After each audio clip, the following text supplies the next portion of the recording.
আসসালামু আলাইকুম। আজকে একটু ভিন্নধর্মী জিনিস নিয়ে কথা বলবো, সেটা হচ্ছে আয়তক্ষেত্র কাকে বলে, ওর বৈশিষ্ট্য।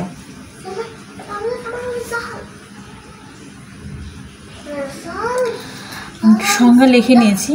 সংজ্ঞাটা কি আয়তক্ষেত্রের, যে চতুর্ভুজের বিপরীত বাহু পরস্পর সমান, যে চতুর্ভুজে বিপরীত বাহু পরস্পর সমান ও সমান্তরাল তাকে কি বলা হয়, আয়তক্ষেত্র বলে। তো আমি এখানে একটা আয়তক্ষেত্র এঁকেছি। আয়তক্ষেত্রে এ বি সি ডি একটি আয়তক্ষেত্র। এই আয়তক্ষেত্রের বিপরীত বাহু আগে আমাদেরকে চিনতে হবে যে কোন দুটো বিপরীত বাহু। তাহলে এই আয়তক্ষেত্রের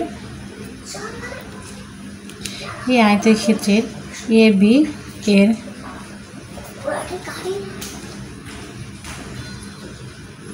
বিপরীত বাহু সিডি এবং এসি এর বিপরীত বাহু বিডি। দেখা যাচ্ছে যে আমরা কি বলেছি যে চতুর্ভুজের বিপরীত বাহু পরস্পর সমান, তার মানে এই বাহু সমান এই বাহু এবং এসি বাহু সমান বিডি বাহু। তাহলে এসি বাহু যদি 2 মিটার হয় তাহলে অফকোর্স বিডি বাহু কত মিটার, 2 মিটার হবে। আবার যদি সিডি বাহু এখানে 4 মিটার হয় তাহলে এদিকে এবি বাহু কত হবে, 4 মিটার হবে। তার মানে আয়তক্ষেত্র কি, যে চতুর্ভুজের বিপরীত বাহু পরস্পর সমান ও সমান্তরাল তাকে আয়তক্ষেত্র বলে।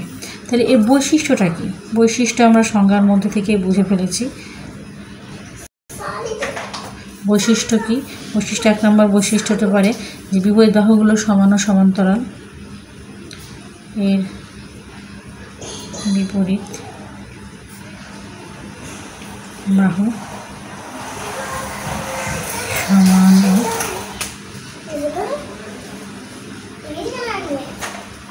সমান্তরাল, বিপরীত পরস্পর সমান্তরাল। প্রতিটি কোণের মান কত, আয়তের প্রতিটি কোণের মান কত আমরা সেটা দেখব।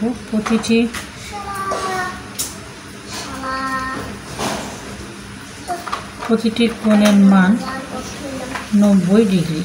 আয়তের প্রতিটি কোণের মান কত, 90 ডিগ্রি। এবং কর্ণদ্বয়, আমি এখানে কর্ণ কোণটা এখানে হচ্ছে আমরা একটু দেখি যে এই যে এডি, এটা একটা কর্ণ, একটু বাঁকা হয়ে গেল।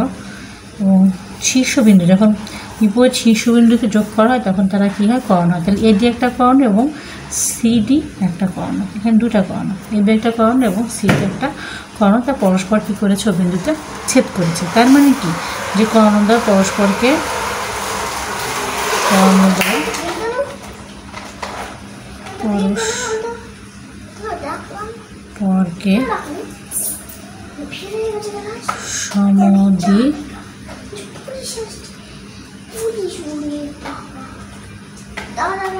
সমদ্বিখণ্ডিত করে। এর বিপরীত বাহু সমান ও সমান্তরাল, প্রতিটি কোণের মান 90 ডিগ্রি বা এক সমকোণ এবং কর্ণদ্বয় পরস্পরকে সমদ্বিখণ্ডিত করে। এখন এখান থেকে আমরা আরেকটু অনেক অঙ্ক আসে যে একটা টেবিল যেমন আয়তাকার হয়, একটা বই আয়তাকার হয়, একটা জমি আয়তাকার হয়, বিভিন্ন টাইপের অঙ্ক আসে জমি দিয়ে বা টেবিল দিয়ে।